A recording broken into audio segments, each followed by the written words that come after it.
Welcome to the Verdin Sports Show. I'm your host, Jacob Verdin. Hope everybody's having a good Wednesday morning. Got a quick show for you today. Harold Perkins Jr. officially moved to the star position. Break that down for you. Talk about what it is, benefits, drawbacks, how we feel about it. Talk future at quarterback for LSU, and then recap 2 of your games from yesterday, baseball and basketball. Both got a W. It's a good time here in Baton Rouge. Drop a thumbs up. Drop any comments you have in the chat. As always, we're live Monday, Wednesday, Friday at 9 a.m. on YouTube and on Facebook. Let me go ahead and share this to some of the people on Facebook. So for the Harold Perkins situation, I'm just going to have to start this off with, obviously, we're not extremely surprised. We've been talking about it for months, just that it kind of made the most sense. And there's a couple of reasons why. Let me explain. First things first, from the 4-2-5 aspect, you had to see this coming, right? I mean, you're picking two linebackers. We all know they're going to be at your best guys. You got 4 men up front for your line, Perk and Witt at your linebacker spot, and you have 5 DBs in the mix. I feel like that's a pretty good defense, especially with the modern day offense that you're facing. And we'll get to that in a little bit here in these benefits. If you don't know what the star position is exactly, just think nickel, but a lot bigger, a lot more help and run support, a lot more blitz packages. It's more of a hybrid role. And I think the biggest thing, and I'll kind of start the benefits now, the biggest thing for Harold Perkins is that he's going to be hard to diagnose pre-snap. You don't really know what he's going to be doing in that position. He could be blitzing, he could be filling in a gap, he could be dropping back in coverage.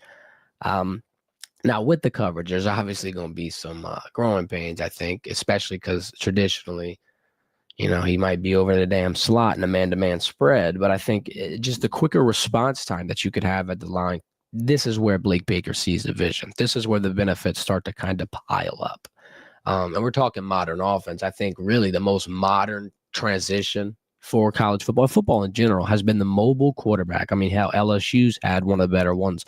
We've played Jalen Milroe and got bopped on the head 2 years in a row. It's a prevalent task. And going forward next year, I mean, you're going to be playing guys like Lagway, Lenore. So, I mean, there could be an option or an opportunity for you to get busted by somebody with wheels. And how do you prevent that? Well, you get a guy like Harold Perkins Jr. on that line of scrimmage, quicker response, whether it be an RPO, whether it be an option, whether it be a quarterback run. The versatility there, I think, is the biggest key. And then the versatility also plays into the fact that you're not substituting as much. If you got to keep those 11 guys on the field, you could probably trust them from the 25-yard line all the way down to the red zone. You don't have to facilitate and put in new groups, put in new batches. I think the only time you're going to need to substitute this package is when there's a heavy run scheme, or potentially when there's like a pocket passing quarterback where you got to get some inside pressure and you got to get some guys creating some type of havoc if the edge is not getting around, if they have some type of protection. Like I said, I think this is the best spot for Harold Perkins. Like the drawbacks outweigh, or they don't outweigh the benefits. I think that there's a lot more growth he could be seeing and a lot more, potential that you could be tapped. I'm going to compare this to the Travis Hunter situation. And I know this is 2 different spots, but it's just a simple fact that if you never threw Travis Hunter in the two-way spot, you would have never known he was a two-way player. Sometimes your special players have to get special positions. Sometimes your special people have to get tested, have to get treated accordingly. And I think putting Harold Perkins in this spot, you'll really get to see what he's made of. You'll really get to see how far you can get him. And I always use the analogy of someone like a Tyrann Mathieu. If LSU kept him in a limited role and never let him go all over the place, the Honey Badger would have never been born. There's a lot of instances I can just dial back and reference where I feel like it just makes sense to take the shot. Worst case scenario, you move some things around. Like I said, in terms of drawbacks, we already talked about heavy run scheme. It might be rough because the box isn't as beefed up. And I know Perk's getting to like 230, 235, but it's not the same. And I mean, it could be good in a versatility standpoint when you're doing a little bit of both, but if they could just, narrow it down to one specific attack and they just run the ball on you the whole damn game, it could get draining. And that's where the substitutes are going to have to be. Obviously, pocket pressure, like we were talking about, you're going to have to create the heat. If the heat is not felt, it's going to kind of put a little damper on things. And then that man-to-man liability aspect is kind of what scares me. I mean, obviously, he's going to have to be way quicker in transition. Hopefully, they have some type of bracket coverage they're able to put, because, I mean, I don't know how I feel about that. It could work. That's my only real worry, is watching him transition going into a potential man-to-man coverage spot. Want to see how. I mean, if he's on a tight end, that's different. I'm good with that. A slot wide receiver, okay. Now I'm worried. That's your Aaron Andersons of the world. At least he's got a lot of people on LSU's team to guard and get used to it in that regard. Aaron, Zay, Berrien. There's a lot of people you could throw in there. Kyle Parker even, but just to wrap this up, I think Harold Perkins at start has to make the most sense. I feel like there's really no other option. And then Blake Baker's in a spot where he's just putting the best people on the field together at the same time, trying to benefit based on the personnel, based on what they're trying to potentially alleviate here. If they get another linebacker in the transfer portal, it'll be very interesting to see where they place him, where they put him. Very interested to see the progress of both of these linebackers as well, and Harold Perkins and just to see the injury, the healthiness. Where are y'all at? How much of a role you're going to have in spring? It's going to be very interesting to keep in mind because I think Harold Perkins is really one of the best players in college football. And I don't think he gets enough praise. I don't think he gets talked about enough. And I don't think anybody really understands the implications this role could have. If you have somebody like this on the defense, it's going to make both ends from the front to the back in terms of your line and your secondary insurmountably better. The amount of dedication that they're going to have to put on Seven in terms of scheming him, seeing where he's going to be, stopping him. I don't know if this is going to be one of those defenses that gets, 200-300 yards thrown on them, that gets 400 or 500 yards total put up on them. I think this could slowly be an LSU defense that is growing back to the spot we needed them to be in. And I think one of the best moves that you had to make was put Harold Perkins closer to the line of scrimmage. Everybody wants to see him do one thing, and obviously it's exciting, but this would be your biggest benefit. This is how you improve your defense the most. You get your best players on the field together for a long, continuous amount of time, and you don't have to stretch that depth. You don't have to keep substituting. You don't have mismatches all over the place. If he can take this hybrid role and run with it, I can only imagine where his draft stock would go. He's a really special player, and like I said with the Travis Hunter thing, you just sometimes have to give your players the runway. Sometimes you just have to give them the opportunity. Sometimes you just got to test them, see where it goes. You never know where it can end up. Let's talk about the quarterback situation real quick. I don't think there's a major panic. I would label it minor concern, but obviously with the Juwan Johnson move, they scratching their heads a little bit. There's a little bit of a depth issue. Let's look at it from a long-term perspective, though, because after this year, Garrett Nussmeier has no Moss eligibility. He'll be gone. The obvious choice and who's going to be the heir apparent, Michael Van Buren Jr., 3 years of eligibility left. Just to give you a brief overview of him, I think he's really mobile. I think he's a great quarterback. I think him sitting out a year is going to be the most beneficial aspect. You can kind of pretend LSU drafted a damn quarterback here. They have a veteran kind of teaching him, showing him the ropes, and he's going to inevitably get his chance. He's shown flashes. I mean, Blake Shapen got hurt at Mississippi State, and he was able to get in. He played against Georgia. He had a damn good game. Georgia was pretty banged up, but he threw for 306 yards, 3 touchdowns, and only lost 31-41. I mean, that's pretty damn good because if LSU played Georgia, I don't think it'd be a 10-point spread. I do want to ask this question, though. Like, there's a variety of things that can happen here. Naturally, what the more obvious ones are is they're probably going to portal in one more guy, potentially, I think, depending on how this goes. But it just makes the most sense, especially from a depth standpoint. So I'd imagine you portal in one more guy. Then from the recruiting standpoint, right now, you don't have any quarterback commits. The top 10 quarterbacks, half of them are already committed. But this is one of those things where it's like, do you really want to go down that path again and get an early commitment, watch them flip? And you just don't know at the end of the day. You don't know until the damn day of. Until signing day, you do not know. So is this a new approach? Are they waiting? It's kind of hard to tell. I wouldn't be nervous from a lack of commitment standpoint just because of that recruiting change. I think that doesn't really mean much in a sense where, we're 6, 7, 8 months out even. Got a lot of time left. However, I do want to bring up the fact that there is an obvious trend. And I mean, in college football, you're really not going to be able to stop this trend. There's a abundance of opportunities, and there's really a lack of people with the personalities of a Garrett Nussmeier, of a Carson Beck, of a even Arch Manning. I mean, some people just want to play now.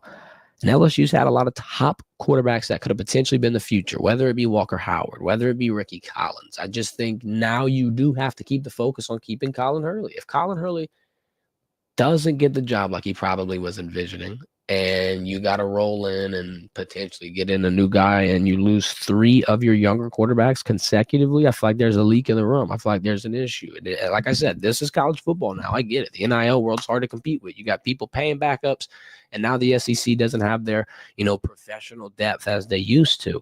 But there's obviously something you can do to probably alleviate this, because I think 3 in a row here would be an issue.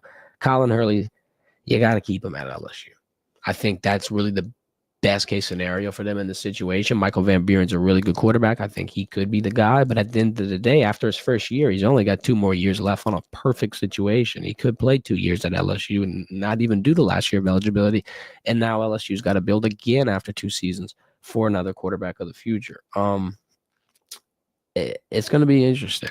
It's going to be interesting to see how they handle this. And like I said, from a commitment standpoint, you're not going to see any major moves until the end of the summer, middle of the season, like really, really, really close until early signing day, because there's just no point. Why go get an early commitment and watch them flip because someone quadrupled your NIL deal?